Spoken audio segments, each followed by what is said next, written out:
Now, there's no need to tell you how much heat this administration has been taking over the healthcare website rollout. It's been an unmitigated disaster. Thankfully, operations have improved and a significant number of people have been able to enroll.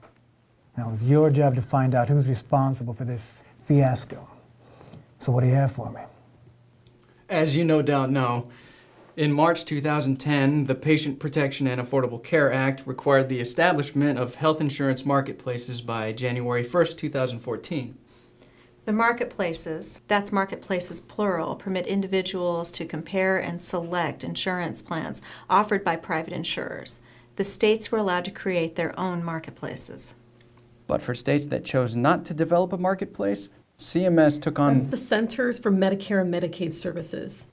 It's the government agency that manages the existing federal health care programs. They really had a lot on their plate.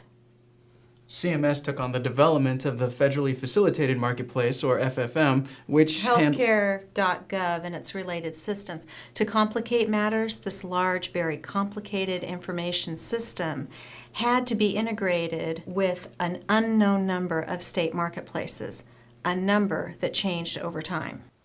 In conducting this review, we examined 3 areas of the project's management. First, CMS acquisition planning activities. Second, CMS oversight of cost, schedule, and system capability changes. And third, CMS actions to address contractor performance.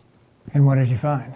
Well, we determined that CMS, despite facing a number of challenges that increased the level of risk and the need for effective oversight, took on the project without effective planning or oversight practices. CMS officials told us that the task of creating a first-of-its-kind federal marketplace was a complex effort with compressed timeframes. Well, that's no excuse. But it was a valid factor. And because of the short development period, CMS issued task orders to develop the FFM and Federal Data Services Hub systems when key technical requirements were still unknown. Including the number of state marketplaces to be supported and how each was to be handled. And importantly, they had no sense of the number of potential enrollees. That's inconceivable. It's sad, but it's true. CMS staff running the program were using an incremental information systems development approach that they were unfamiliar with. You mean to say they didn't know what they were doing? We mean to say they were inexperienced. Also, they didn't properly document requirements analysis, and they failed to identify risks and mitigation strategies. Plus, they didn't use standard development practices such as using quality assurance plans to monitor performance and inform oversight.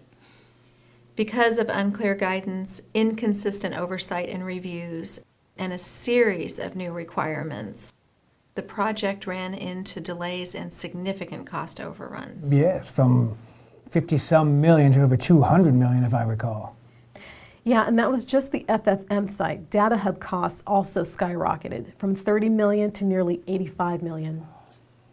Even worse, CMS delayed key readiness reviews from March to September 2013, just weeks before the October launch.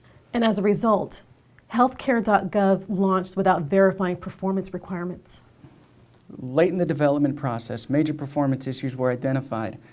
After the failure of the October 2013 launch, CMS awarded a new contract to another developer in January of 2014 for $91 million. Then this project's failure was caused by the original contractor. Well, it's not that simple.